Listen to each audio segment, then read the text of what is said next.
The cold metal of the auction platform burned against my bare feet, but I refused to show any pain.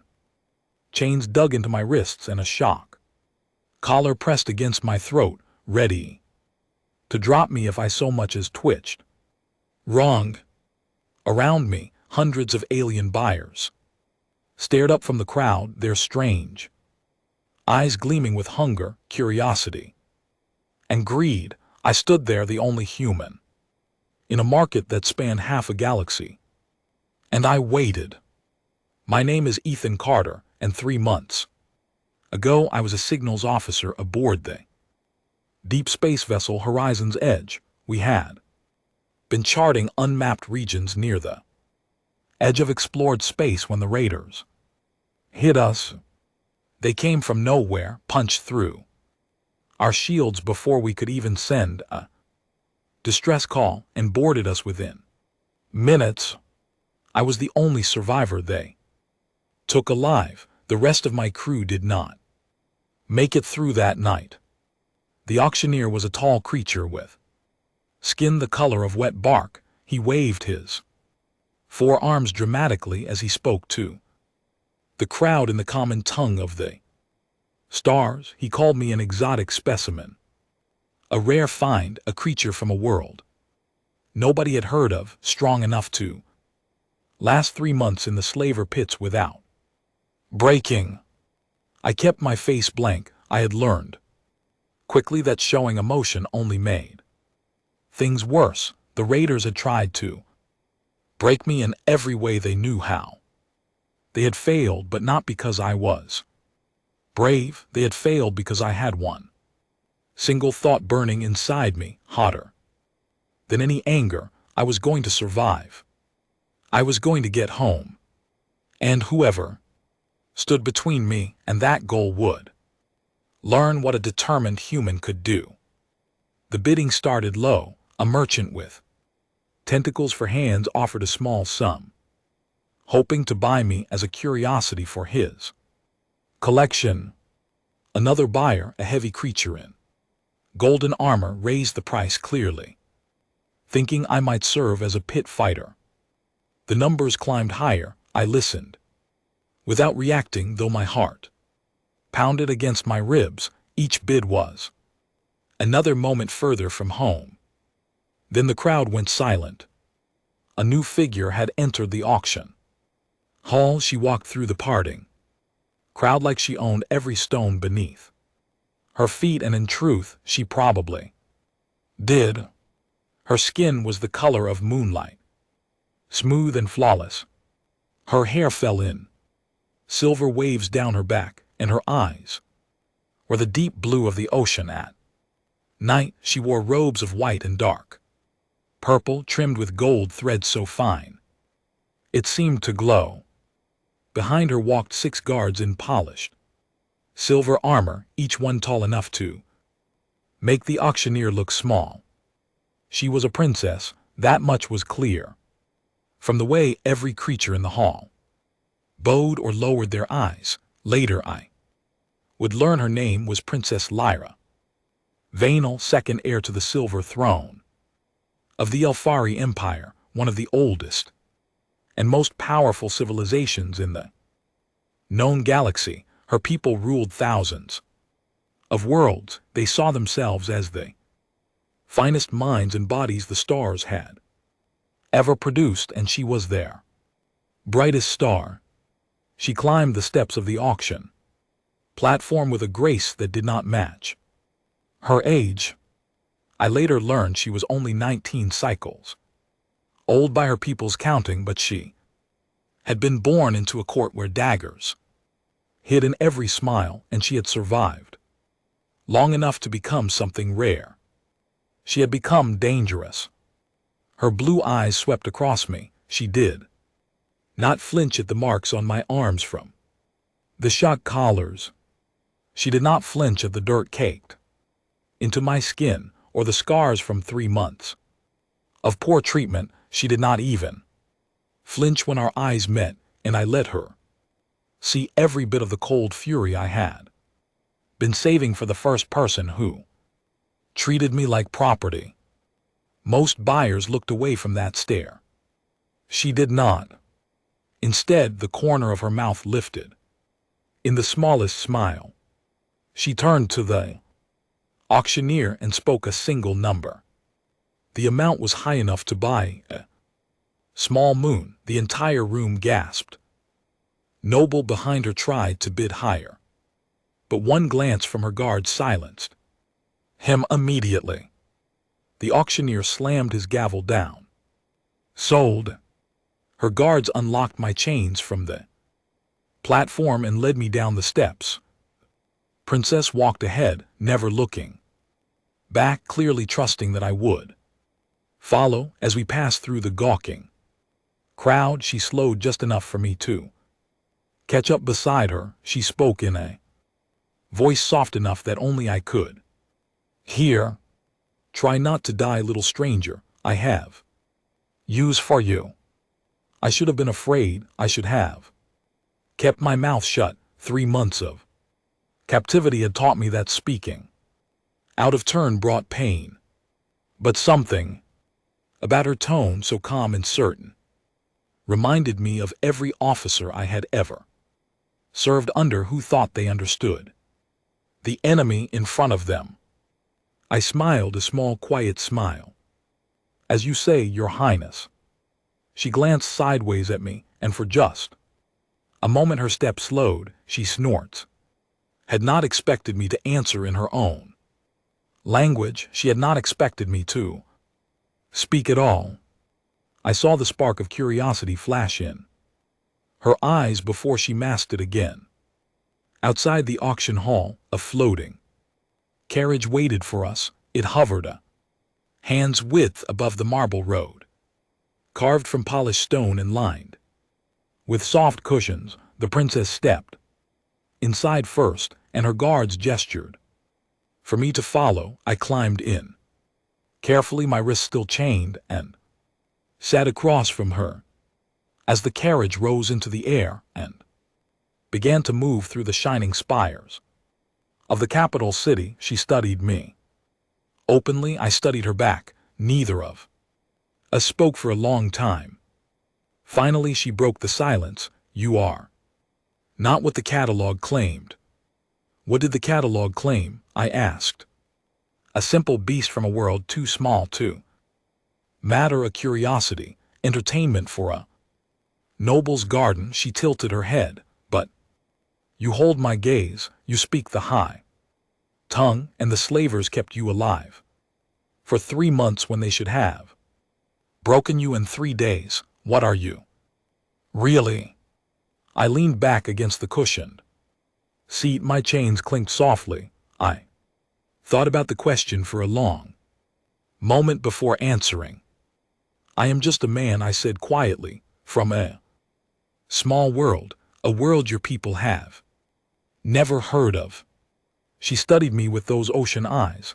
I could see the calculation behind them. She did not believe me, but she did not press the question either. Instead, she smiled that small, dangerous smile again. We shall see, she said. We shall see.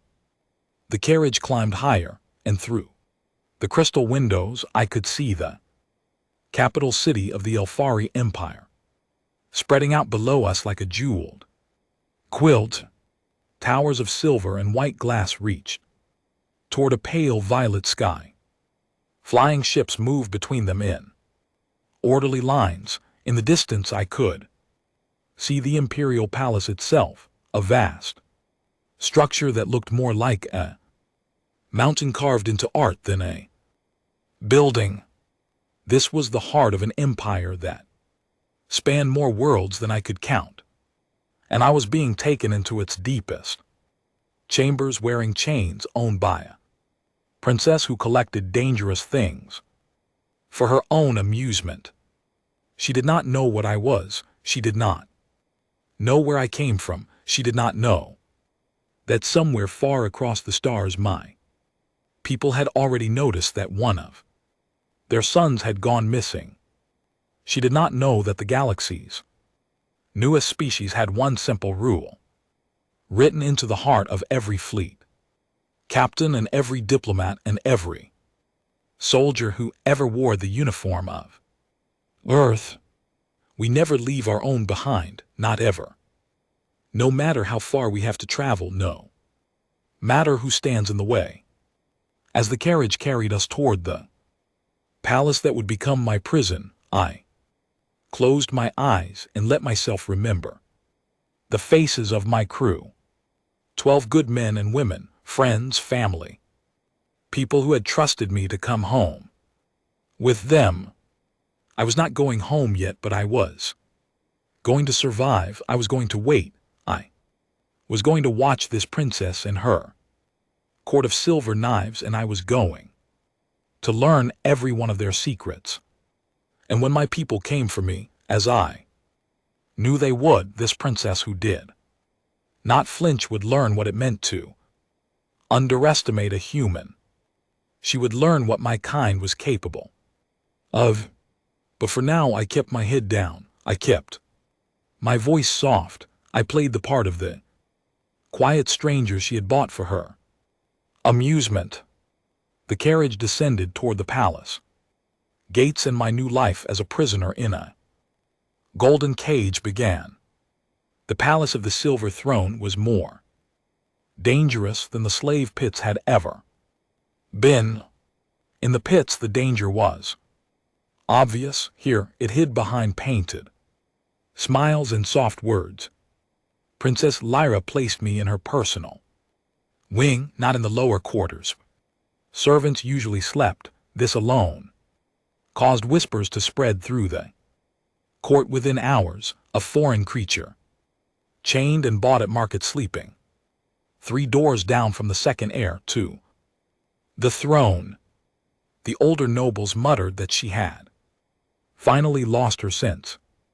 The younger ones laughed and took bets on how long I would last before I was found in a garden pond. I slept with one eye open for the first week, then I stopped sleeping much at all. My duties, such as they were, involved standing behind the princess at meals, at public events, and in council meetings. I carried her ceremonial cup. I held her cloak when she removed it. I tasted her food before she ate it, because her older sister, Crown Princess Valith, had already tried to poison her twice this year alone. The Althari court was a den of serpents, dressed in fine clothing. Every conversation carried 3 meanings. Every compliment hid a blade. Servants spied on nobles. Nobles spied on each other. Even the walls had ears, because the palace was so old that entire networks of hidden passages ran through its bones, carrying whispers from one wing to another. And through all of it, Princess Lyra moved with the easy grace of someone who had never known a single safe moment in her life. She tested me constantly. On the 3rd day, she left a sharp letter opener on the table beside me and walked out of the room.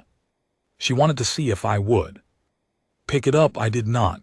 On the 5th day, she spoke openly about her father's failing health in my presence. Words that could have been called treason. She wanted to see if I would run to report her. I did not. On the 7th day, she made me fight one of her guards. His name was Caldros. He stood nearly 7 ft tall, with shoulders like stone walls, and he carried a training blade that was only slightly less deadly than a real one. I had no weapon. I was expected to lose quickly and probably painfully, as a lesson about my place in this new world. I was still recovering from 3 months of poor food and worse treatment. My ribs showed through my skin. My hands shook slightly when I was tired. By every measure that mattered, this guard should have ended the fight in seconds. He did not. I had spent 6 years in the military forces of Earth. I had trained in every unarmed combat style my people had ever Invented plus a few we had borrowed from our own history and improved upon. The Althari were stronger than humans. They were faster, their bones were denser, and their reflexes were sharper.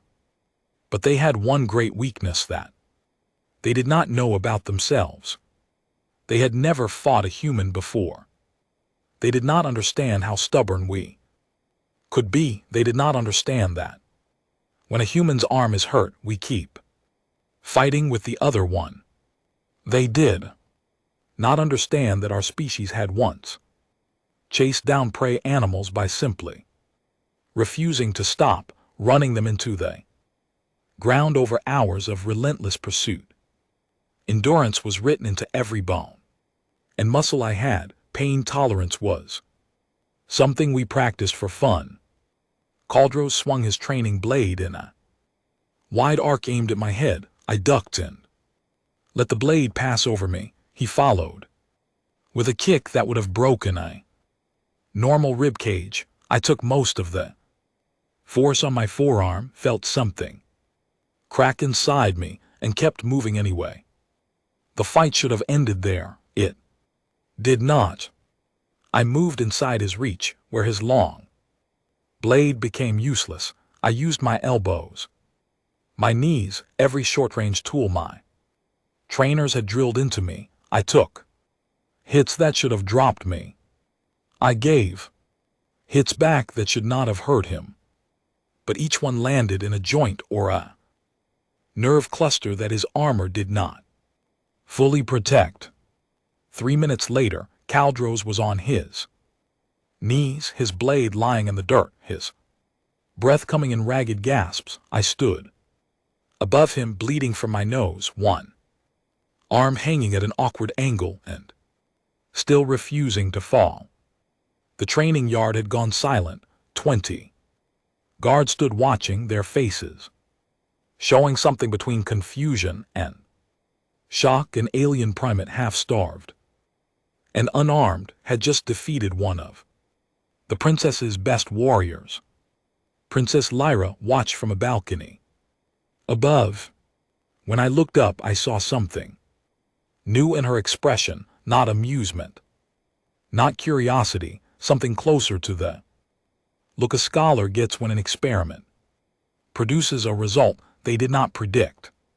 She had me brought to her private chambers that evening, the palace. Doctors had set my arm in a healing wrap that tingled with some kind of energy. My ribs were bound, my face was washed. I stood before her in clean clothes, which was itself a strange feeling after months in rags. She poured 2 glasses of pale blue wine and handed one to me. I stared at it. Princess of the Althari Empire did not share wine with a slave. This was not how the rules of her world worked. Drink, she said. You have earned a conversation. I drank. The wine was sweet and sharp at the same time, with a warmth that spread through my chest. She sat across from me, her silver hair loose around her shoulders for the first time since I had known her. She looked younger this way, and for a brief moment I remembered that she was only 19 cycles old, a child by the standards of some culture, though she had the weight of an empire on her young shoulders. Tell me what you are, she said. Imperial databases have no record of your species. The raiders claim they found you in uncharted space near the edge of map territory, but you fight like no creature I have ever seen. You speak our language. You endure injuries that should kill you, so I ask you again, and I ask you plainly, what are you, Ethan Carter? I met her ocean blue eyes. I thought about lying. I thought about telling her the truth. In the end, I gave her something in between. I am from a small world, I said. My people are young. We only reached the stars a short time ago. Your empire has probably never noticed us, but we have. been fighting long before we ever learned to fly, and we are not as fragile as we look. She studied me for a long moment, then she smiled. A small world, she said softly. Young people, and yet you defeated Caldros, who has served my family for 10 cycles. You endured the pits when stronger species broke within days. There is something you are not telling me. Many things, Your Highness. Her smile grew wider. She found my honesty amusing, which I had expected. Among her people, open honesty was so rare that it might as well have been a weapon. Nobody ever said what they meant. I said exactly what I meant, and she could not decide whether I was being clever or simple. You interest me, Ethan Carter, she said. I have bought many strange things in my short life: a singing stone from the deep worlds, a flower that blooms only once every 1,000 years, a beast with 6 eyes that could see the future, though it only ever predicted its own death. But you are the first one I have not been able to catalog. I am sorry to be difficult, Your Highness.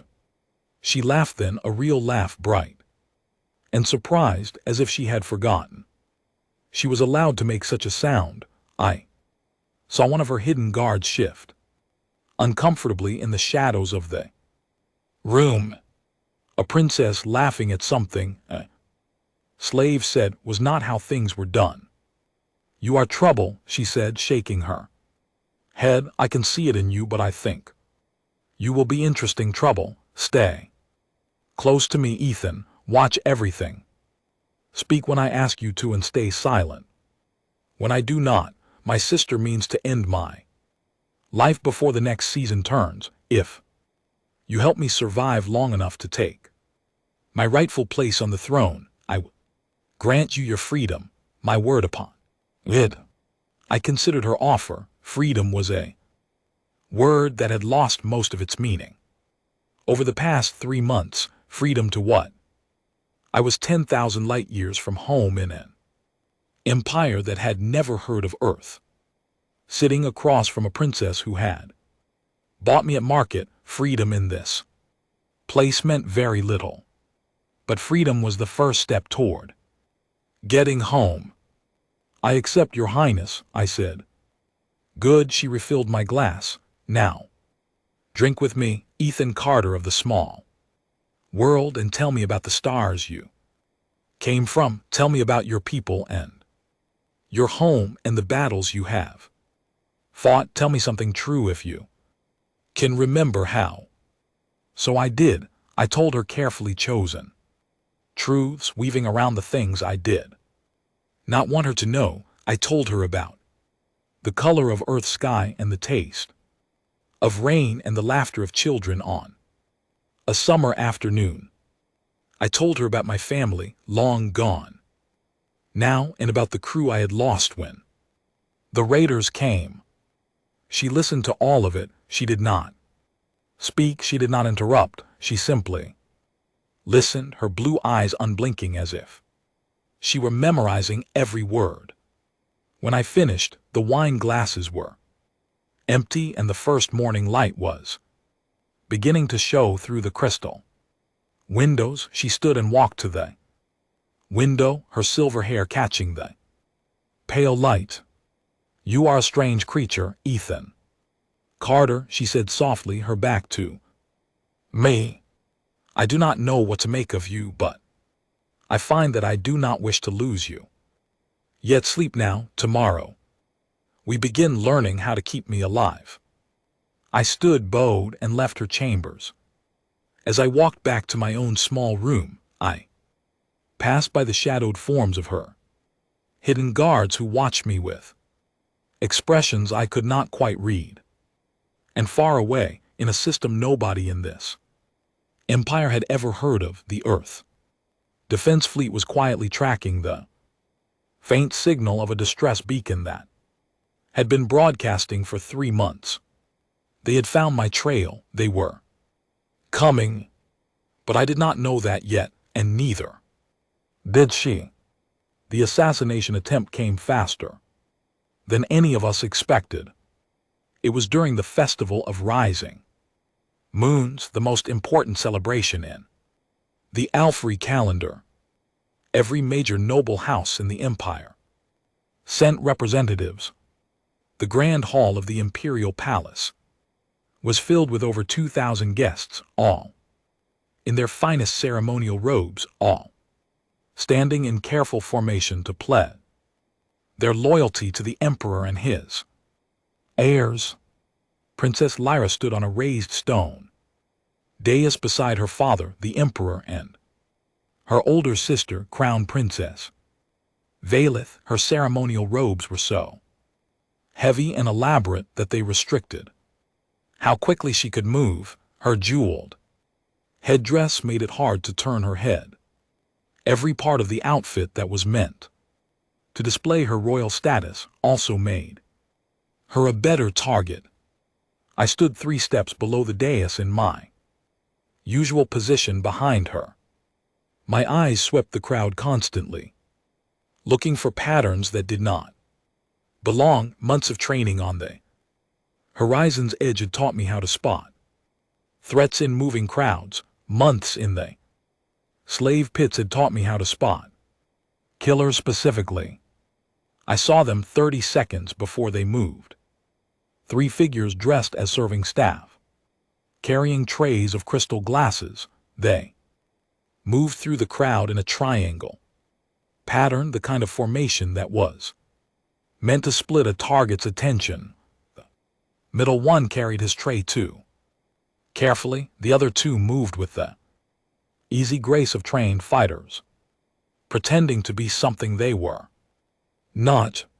I had studied the methods of the Korthani raiders during my time in the pits. They had taught me without meaning to exactly what a professional strike team looked like when they were about to move, and what I was seeing now was Korthani method, even though the assassins themselves were Elfari. Someone had hired professionals, someone with power and gold and the desire to see Princess Lyra dead before the night ended. I had no weapon. Slaves were not permitted to carry anything sharp at royal functions, but I had something else. I had 10 ft of space between me and the first assassin, and I had 3 seconds to close the distance before he reached the dais. I moved. The serving tray in my hands was heavy, silver polished to a mirror shine, worth more than some small houses. I did not care about its value. I swung it in a tight arc and brought the edge across the first assassin's throat with everything I had. He made a choked sound and collapsed, his own tray of crystal glasses shattering around him. The crowd began to scream. The other 2 assassins abandoned their trays and pulled curved knives from inside their serving robes. They moved toward the dais with professional speed, ignoring me completely because I was just a slave with a silver tray. That was their mistake. The second assassin tried to run past me. I dropped the tray and tackled him, using his own momentum to drive him into a nearby pillar. His head hit the stone with a heavy sound and he went limp. I pulled his knife from his belt and turned just in time to see the third assassin leap onto the dais. Princess Lyra had turned to run, but her heavy robes tangled around her legs. Her guards were still drawing their weapons, caught by surprise by how quickly the attack had unfolded. The assassin was 3 steps from her, his knife raised, and nobody was close enough to stop him. Nobody except me. I threw the knife. I am not a trained knife thrower. I have never been good at it. In training, my scores were always average at best, but somehow in that moment, the knife flew Straight and true, it struck the assassin in the shoulder of his knife. Arm, not a killing blow, but enough to spin him sideways and make him drop his blade. He recovered in a heartbeat. He grabbed Princess Lyra with his good arm and pulled her against his chest, using her body as a shield. His other hand snatched up the fallen blade. He pressed it against her throat. The grand hall went silent. 200 guards had their weapons pointed at him. The emperor stood frozen, his face white with fear for his daughter. Crown Princess Valith watched from her position at the edge of the dais, her expression carefully controlled, though I thought I saw something almost like disappointment in her eyes. The assassin was breathing hard. His voice, when he spoke, was steady despite the blood running down his arm. "Nobody moves," he said. "The princess comes with me. Anyone follows, she dies." Princess Lyra's eyes found mine across the space between us.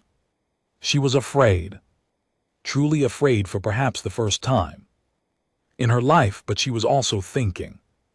I could see her mind working behind those ocean blue eyes, calculating options, considering what she could do. I held her gaze. I made a small motion with my hand down low where the assassin could not see it, a signal that would have meant nothing to her people, but which any human soldier would have recognized immediately. "Drop." Her eyes widened slightly. She understood. She did not know why, but she understood that I was asking her to do something. I picked up a heavy ceremonial cup from a nearby table. The cup was solid gold, weighted with jewels, nearly as heavy as a hammer. I did not lift it to throw it. I just held it loosely at my side, looking defeated and unthreatening. I began to walk slowly toward the dais. The assassin watched me come with hard eyes. "Stop," he said, "not one step closer." "Creature." "I am not attacking," I said, keeping my voice soft and hopeless. "I am just her property. My master bought me a great cost. If she dies tonight, I will be given to her sister, and her sister will have me sent back to the pits. Please let me speak with her. First, let me say goodbye." The assassin hesitated. He had expected the guards to charge or negotiate or try something clever. A slave begging for a chance to say farewell to his mistress was not on his list of expected responses. His confusion cost him half a second. Half a second was all I needed. I was 3 steps from the dais. I flicked my eyes sideways just for a moment at a spot behind him. It was an old trick, older than spaceflight, older than gunpowder, probably older than written language. Make your enemy look behind him, and he forgets what is in front of him. His eyes moved just for a heartbeat. Princess Lyra dropped. She went completely limp in his grip, suddenly becoming 100 pounds of dead weight. Her heavy ceremonial robes pulled her toward the floor. The assassin staggered forward, thrown off balance. I threw the gold cup.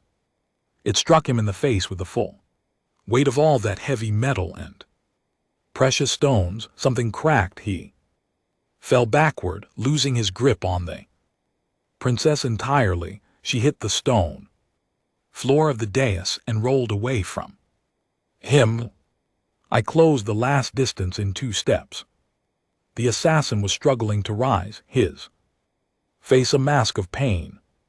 I did not give him the chance to recover. I used everything I had been taught about ending a fight quickly, and I did not slow down until he stopped moving. Then I was standing on the dais, breathing hard, bleeding from a cut I did not remember getting. Princess Lyra was on the floor, her silver hair spilling around her like liquid moonlight, her ocean eyes wide and staring up at me. The grand hall was silent. 2,000 nobles, 200 guards, an emperor and a crown princess, all of them watching me. I extended my hand to Princess Lyra. After a long moment she took it. I pulled her to her feet. Her hand was shaking, mine was steady. "Are you hurt, Your Highness?" I asked. She shook her head slowly. She was looking at me as if she had never truly seen me before. Her lips parted. She started to speak, but no words came out. Before either of us could say anything else, a messenger burst into the grand hall. His clothes were dusty from hard riding. He was gasping for breath. He ran straight through the crowd, past the stunned nobles, and threw himself on one knee before the emperor. "Your Imperial Majesty," he gasped, "forgive this intrusion. An unknown fleet has just emerged from jump space. At the edge of our territory, 12 warships. Their design matches nothing in our records. They have not fired on any of our outposts. They are broadcasting a single message over and over in the common tongue of the stars." The emperor's face had gone very still. "What is the message?" The messenger swallowed hard. He looked once at me, then looked away quickly, as if afraid to meet my eyes. "The message says, return our citizen, or we shall come and collect him ourselves. You have 6 hours to respond." The grand hall erupted into chaos. Nobles shouted questions. Guards raised their weapons to the ceiling in a show of readiness. The emperor began issuing orders to his generals. Crown Princess Valorith's face had gone pale, which was unusual for her. But Princess Lyra was not looking at any of that. She was looking only at me, and in her ocean blue eyes, for the first time since I had known her, I saw something new. Fear not of me, not yet fear of what I meant. Her hand, still in mine, squeezed tightly. Her voice was very small. "Ethan," she whispered, "what have you not told me?" I looked down at her, this young princess who had bought me at a slave auction 3 months ago, who had tested me, who had begun to trust me, who I had just saved, and I felt a strange mix of emotions I could not easily name. "I think, Your Highness," I said quietly, "that it is time we had a long conversation privately soon." She nodded once, then she squared her shoulders, let go of my hand, and turned to face her father in the chaos of the grand hall with the full dignity of an Elfari princess. But I saw her hands trembling in the folds of her robes, and I knew that the girl who had never flinched in her life had just begun to understand that the small, stubborn human she had purchased was not quite what she had thought, and the worst of her discoveries was still ahead. The emperor summoned me to the throne room within the hour. I was still wearing my bloodied festival clothes when the imperial guards came. For me, my arms were bruised from the fight. A long cut ran down my left cheek, from where the first assassin's tray had clipped me. I had not had time to wash or change or do anything except stand beside Princess Lyra as the grand hall had been cleared and the nobles had been sent home with grim warnings about staying silent. Now I walked between 12 tall guards in full battle armor, their weapons drawn, their faces hard as stone. They did not trust me anymore. They did not know what I was, but they knew I was no longer just a curiosity. I was a strategic problem, a question their emperor needed answered before an unknown fleet began taking apart their outposts. Princess Lyra walked beside me. She had changed into a simpler robe of deep blue, and her silver hair was pulled back into a single long braid. She looked younger this way and more tired. She had not spoken to me since the messenger had delivered his news. I did not blame her. She had a great deal to think about. The throne room of the Elfari Emperor was the largest single chamber in the palace. The walls soared up to a ceiling of colored crystal, each pane a different shade of blue and silver. The floor was polished stone, so smooth it reflected the 1,000 tiny floating lights that drifted near the ceiling. At the far end of the room, on a raised platform of 7 steps, sat the throne, itself carved from a single piece of pale white stone, inlaid with veins of silver metal. And on the throne sat the emperor. Emperor Valerian had ruled the Elfari Empire for 200 cycles. He stood nearly 3 m tall when he rose, and even seated he seemed larger than any of his guards. His hair was silver like his daughters, but cut short in the fashion of old warriors. His eyes were the color of storm clouds, gray and deep and heavy.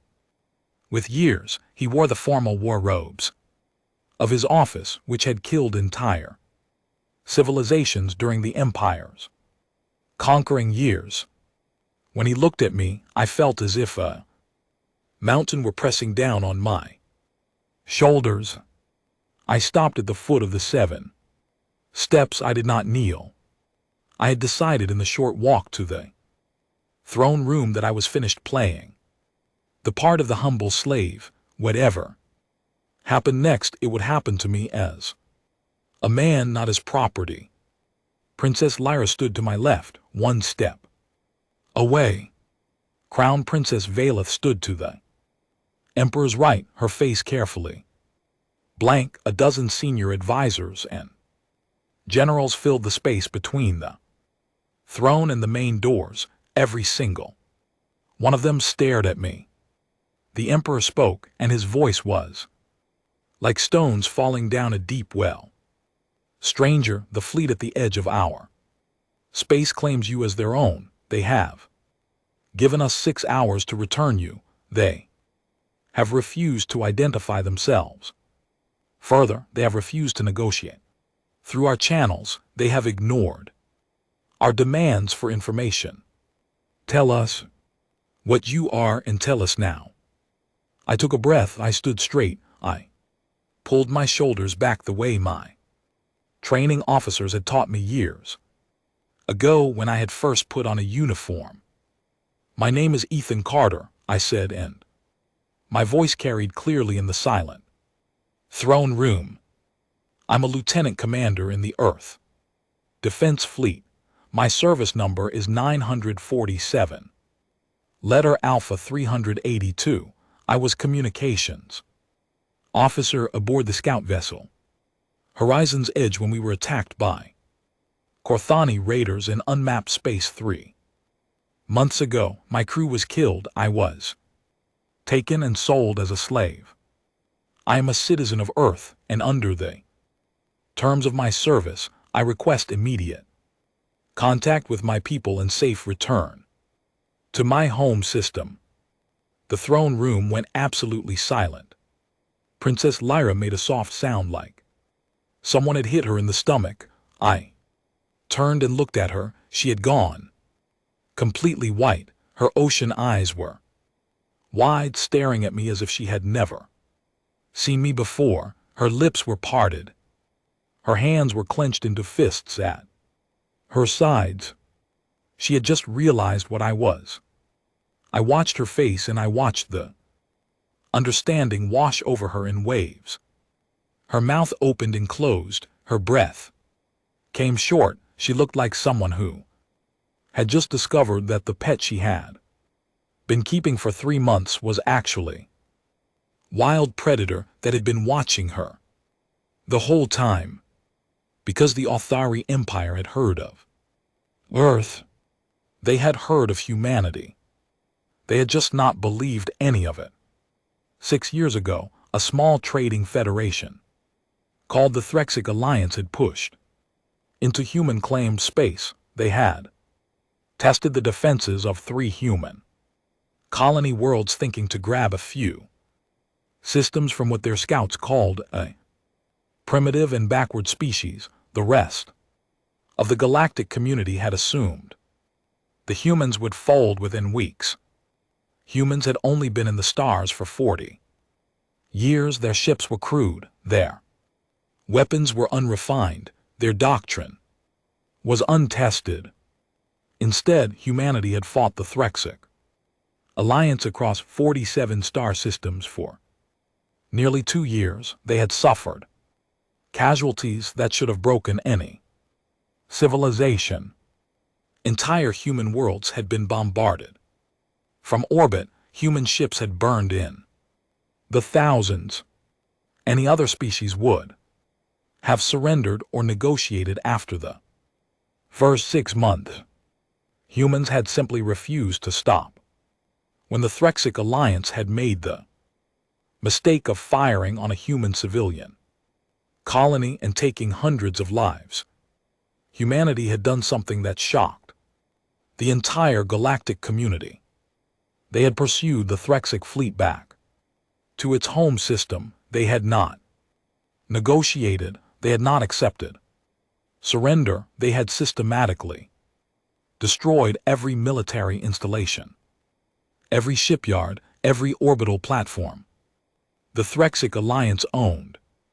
They had left the civilian population completely alone, untouched, unharmed.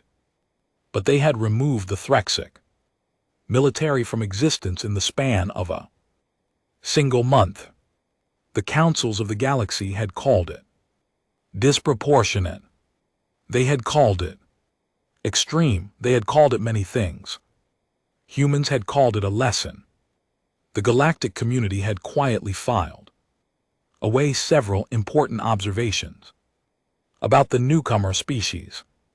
Humans were far more dangerous than they looked. Humans did not believe in proportional response, and most important of all, humans never ever abandoned their own. The Althari Empire, in their great wisdom, had filed all of this under the category of rumors about minor frontier species, and had promptly forgotten about it. After all, the Althari ruled thousands of worlds. What was one upstart species at the edge of the galaxy compared to the oldest empire in the known stars? They were about to find out. Emperor Valerian's gray eyes had narrowed. He leaned forward slightly on his throne. The advisors behind him began to murmur, quickly and quietly, their faces showing dawning understanding. Humanity, the Emperor said slowly. Earth, the small species that fought the Threxic War. The same, Your Imperial Majesty, I said. And the fleet outside our borders is your people. I would assume so, Your Imperial Majesty. Earth has one rule above all others when it comes to our service members. We do not leave them behind. Not ever, not for any reason. 12 ships is a modest response. I would expect more to arrive in the coming days. One of the generals behind the throne let out a short, harsh breath. I could see calculations running behind his eyes. The Althari Empire had thousands of warships. 12 human vessels should have been nothing. But the reports from the Threxic War had told a different story. 12 human vessels properly crewed could do a great deal of damage before they were finally stopped. And the key word in that sentence was finally. Humans did not stop when you hurt them. Humans did not stop when you won battles against them. Humans stopped only when every last one of them was gone, and the cost of making a human stop was always always higher than any sensible civilization was willing to pay. The emperor was silent for a long moment. His gray eyes moved from me to his daughter and back again. He saw Princess Lyra's white face. He saw the way her hands were shaking. He was a shrewd ruler. He understood exactly what his daughter had done and exactly how much trouble it would cause. My daughter purchased you at a slave market, he said finally. She did, Your Imperial Majesty. She kept you as a personal attendant for 3 months. She did. She tested you, forced you into combat, treated you as property. She did, Your Imperial Majesty. The emperor closed his eyes briefly. When he opened them again, they were hard as polished stone. And what will your people demand as compensation for this mistake? Lieutenant Commander Carter of Earth. I considered the question carefully. This was the most important moment of my entire captivity. The words I chose in the next minute would shape the future of relations between humanity and the Othari Empire for generations to come. Princess Lyra was watching me, Crown Princess Valeth was watching me. Every advisor and general in the room was watching me. I thought about what my commanders would want me to say. I thought about what my fleet would expect, and I thought about Princess Lyra, who had bought me at a market, yes, but who had also kept me alive when many others would have sent me to the pits to die, who had trusted me with her life tonight, who had tested me, yes, but who had also laughed with me over blue wine and listened to my stories of earth, and who was now standing beside me, frozen in terror at what her youthful cruelty might have unleashed upon her people. I made my choice. I will speak for myself, Your Imperial Majesty, I said carefully, not for my government. My government will make its own demands in its own time, but if my voice carries any weight in these matters, I would speak in favor of restraint. The emperor's eyebrows rose very slightly. This was not what he had expected. Restraint, he repeated. Your daughter saved my life at that auction, whether she knew it or not. She brought me into her home. She tested me. But she also fed me and healed me and gave me clean clothes. Tonight I defended her, and it was my choice to do so. She has treated me as something between a curiosity and a servant, yes. But she has never been truly cruel, and I believe she has begun to see me as something more than property, though she might not admit it yet. Princess Lyra made another small sound. I did not look at her. My recommendation, Your Imperial Majesty, would be this: allow me to contact my people, allow me to explain what has happened here, offer the Empire's formal apology for the misunderstanding, and offer to open trade relations between our two civilizations. There is much that we could learn from each other. Your empire is ancient and vast. My people are new and restless. We could help each other more than we could harm each other. The emperor considered this for a long time. The advisors behind him whispered urgently. One of the generals was nodding slowly. The idea of opening relations with the new and dangerous human species, rather than facing them in battle, was clearly appealing to some of them. And what do you want in return, Lieutenant Commander Carter? I turned to look at Princess Lyra. Her ocean blue eyes met mine. I saw the fear there, and the confusion, and the strange hopeful thing that was starting to rise under it. Her freedom to choose, I said quietly. She bought me at an auction. She owned me for 3 months. I do not hate her for it, but I would ask that she be allowed to continue her life without punishment from her own family for this mistake. I would ask that she be allowed to decide on her own what kind of ruler she would be one day. I would ask that the empire not use her as a scapegoat for what has happened. The throne room was silent. Princess Lyra was staring at me. Her eyes were bright. I thought she might be about to cry, though I had never seen her cry before and was not sure she even knew how. The emperor studied me for a very long time, then slowly he nodded. Contact your people, Lieutenant Commander Carter of Earth. Tell them the Althari Empire wishes to speak with them. Tell them their citizen is safe and will be returned to them with full honors. We will discuss the rest through proper channels. I bowed. It was the first time I had bowed to anyone in this empire. By Joyce, thank you, Your Imperial Majesty.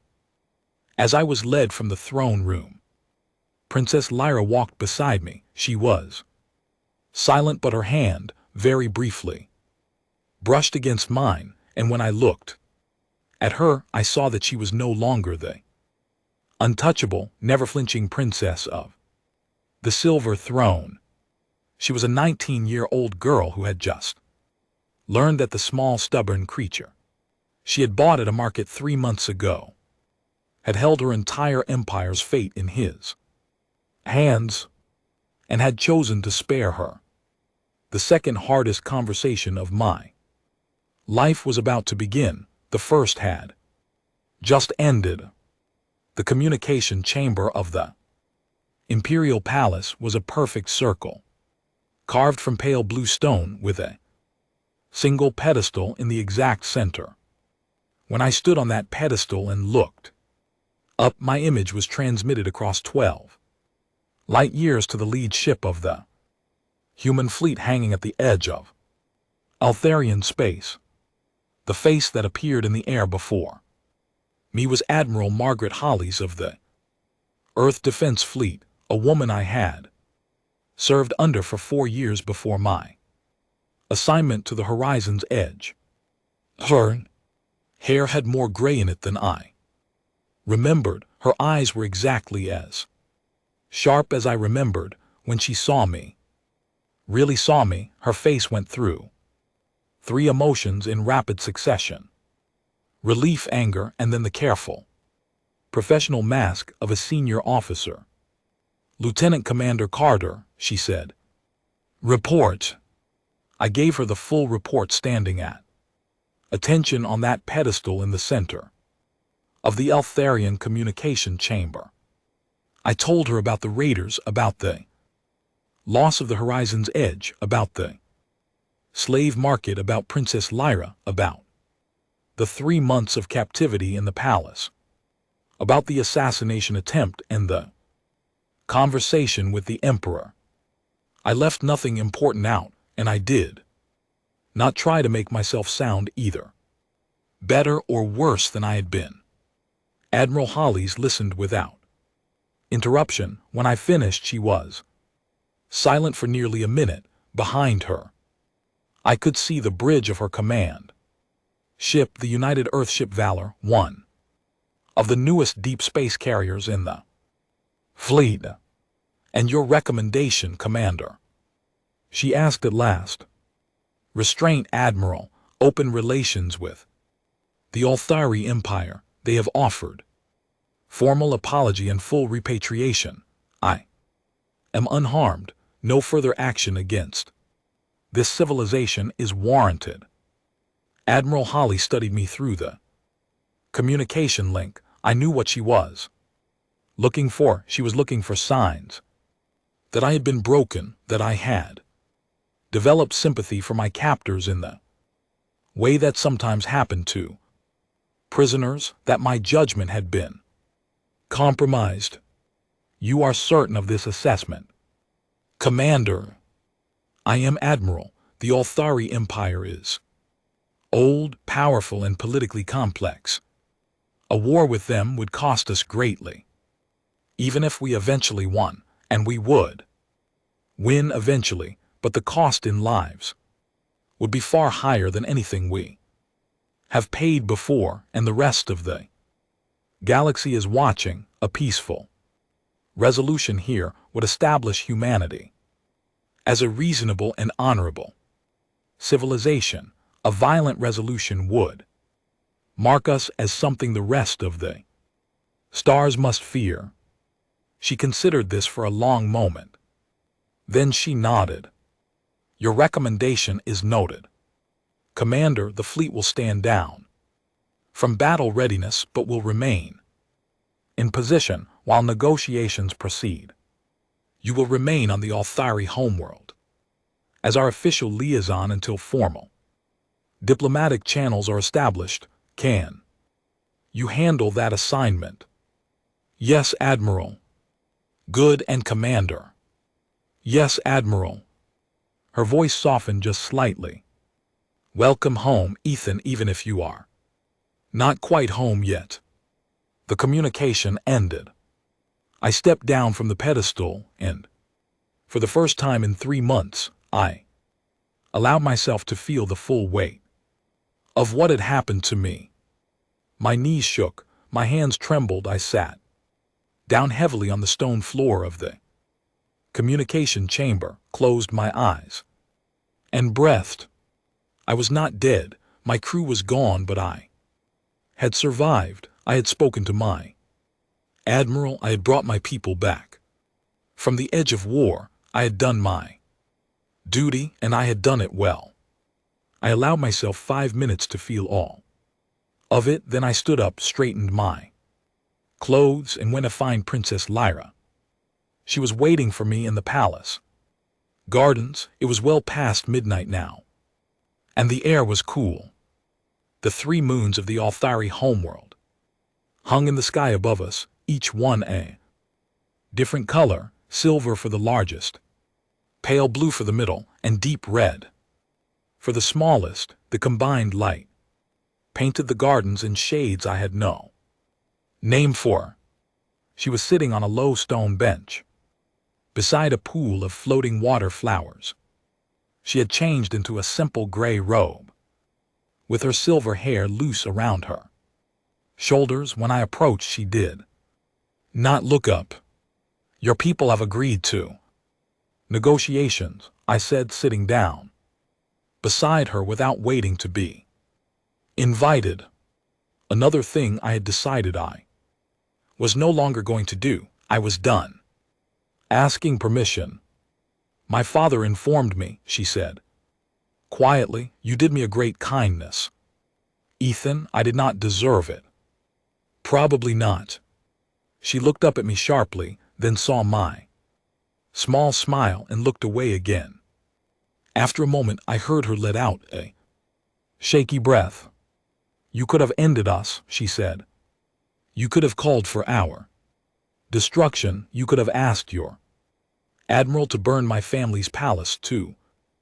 Ash, after everything we did to you, after everything I did, you could have taken your revenge, and nobody would have called it unjust.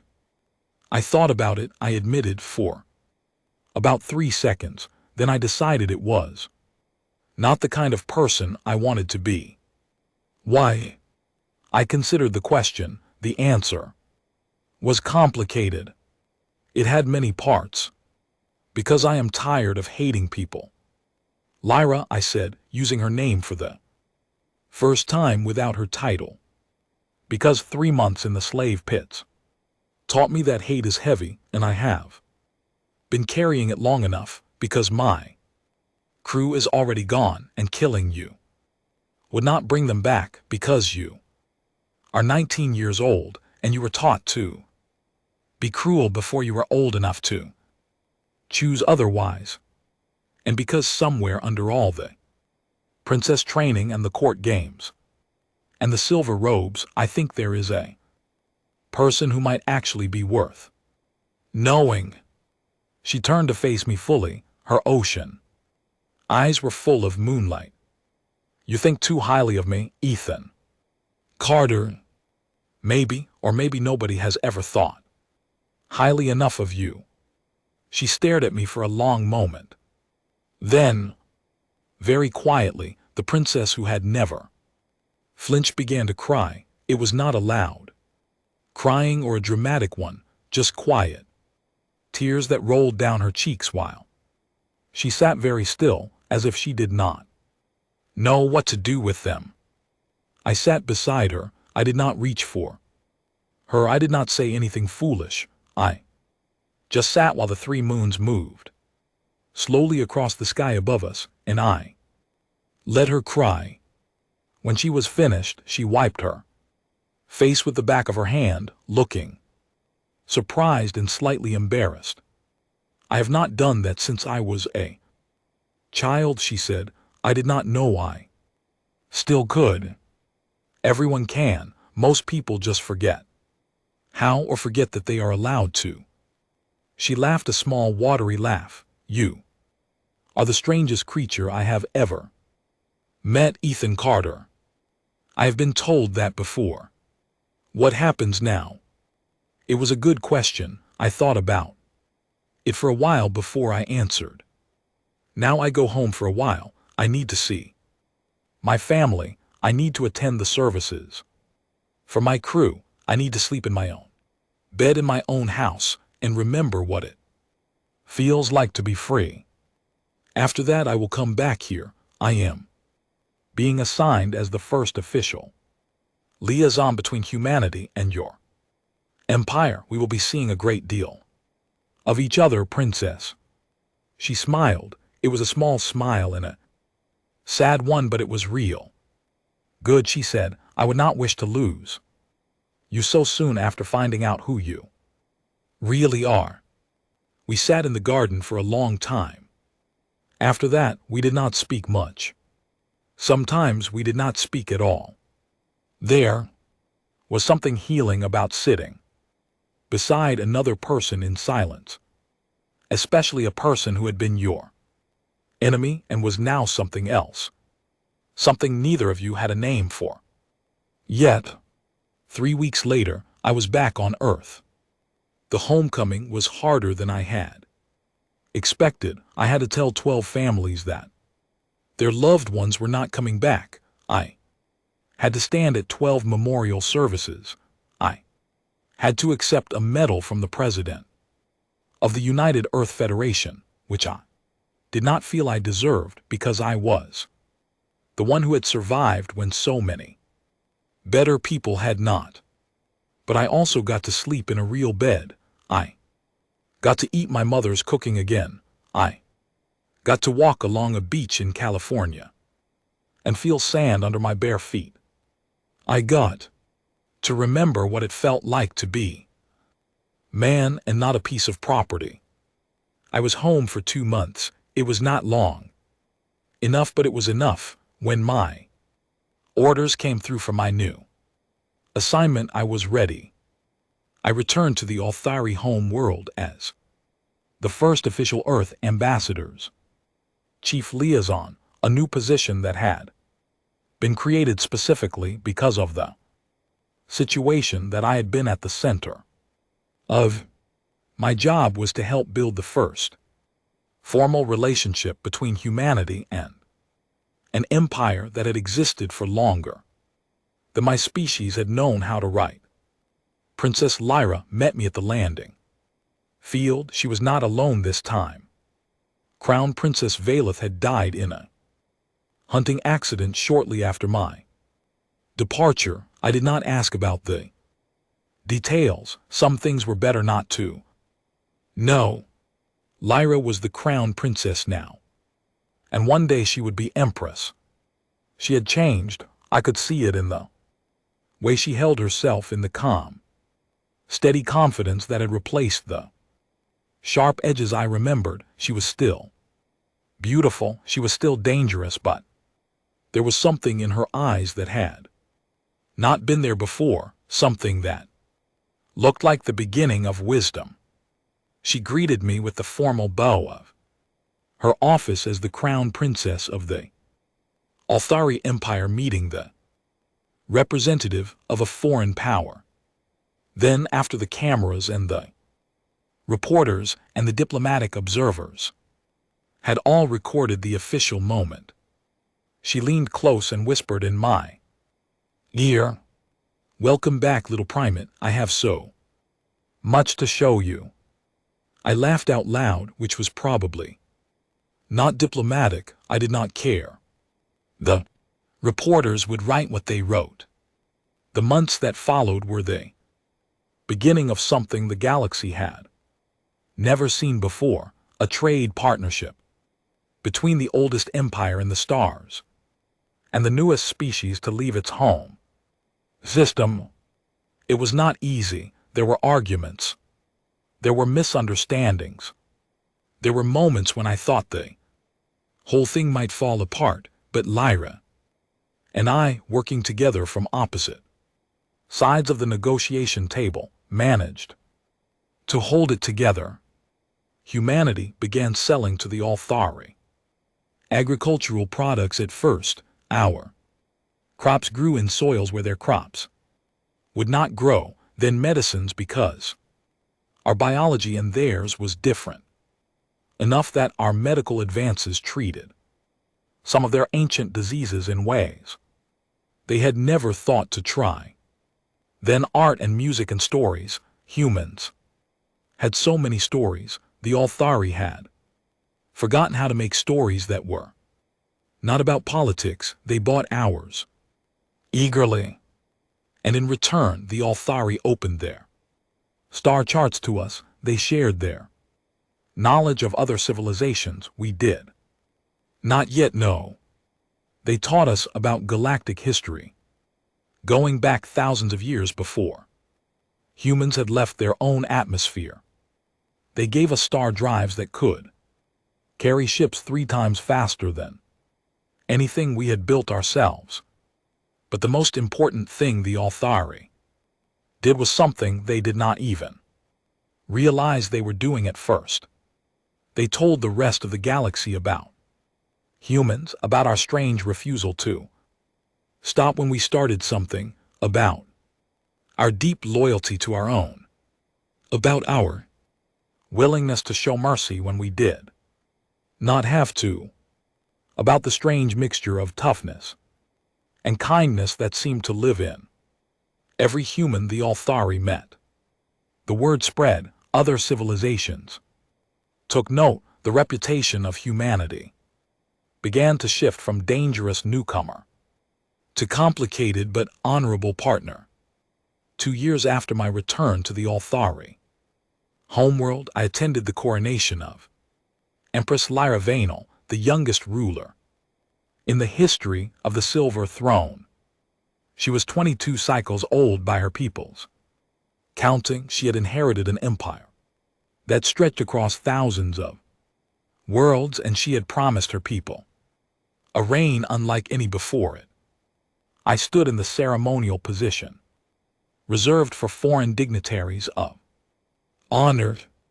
I wore the full dress uniform of the Earth Defense Fleet, which I had kept my commission in despite my diplomatic duties. When she walked past me on her way to the throne, she caught my eye and she smiled the same small private smile she had first shown me over blue wine in her chambers so long ago. Later that night at the coronation ball, she pulled me aside into a quiet corner of the grand hall.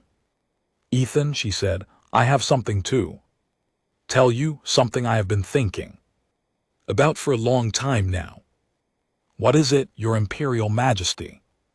She made a face at the title. "Do not call me that, not when we are alone. Never when we are alone." "What is it, Lyra?" She took a deep breath, then very carefully she said something that changed my life. "I am dissolving the slave trade across the Altharian Empire. All slaves everywhere in my territory will be freed. By imperial order, the markets will be shut down, the pits will be emptied. Anyone who purchased a slave under the old laws will receive fair compensation. Anyone who refuses to comply will have their estate seized. This will take years to fully accomplish, and it will make me many enemies among the old noble families, but it will be done. I stared at her. I did not know what to say. Lyra, I finally managed. Why? She smiled. Her ocean eyes were bright. Because 3 years ago, she said softly, I bought a man at an auction, and he turned out to be worth more than my entire empire. And I realized, Ethan, that no one should ever again wonder what they might have missed because they bought a person at a market. The price of slavery is too high when we do not know what we are purchasing. I pulled her into a hug then, which was absolutely not the correct diplomatic protocol for greeting an empress, and she laughed against my shoulder, and we both cried a little, and it was the strangest and best moment I had experienced since I had come home. Years have passed since that night. I still serve as the chief liaison between humanity and the Elfari Empire, though the empire is now called the Elfari Commonwealth, and its member worlds vote in a great council alongside their empress.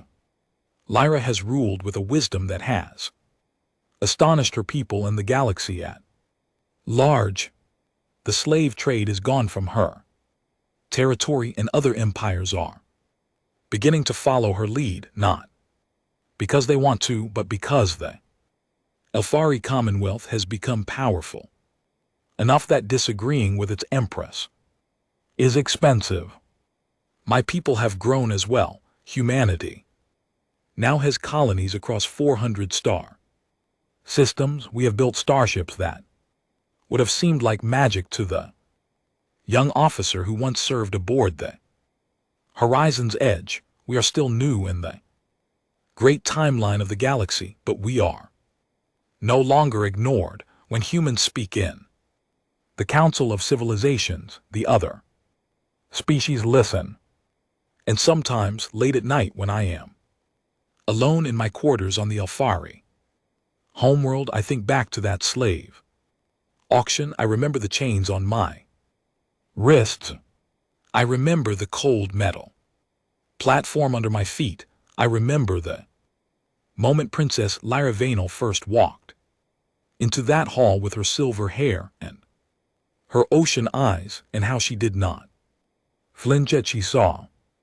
And I remember the moment 3 months later when she finally did flinch, when she learned what I was and what my people were and what she had unknowingly brought into her palace. The galaxy has grown strange and wonderful in the years since that moment. Old empires have partnered with young species. Ancient ways have been set aside for new ideas. Peace has held mostly across most of the stars that we know. It has not been a perfect peace. Nothing is ever perfect. But it has been a peace built on the understanding that every civilization, young or old, has something valuable to offer, and that no being should ever be bought or sold at a market like property. Humans played a part in that change, not the only part, not even the largest part, but a real part. Because one of us got lost in the stars, and our people came to find him. And we never ever leave our own behind. Not then, not now, not ever. The end.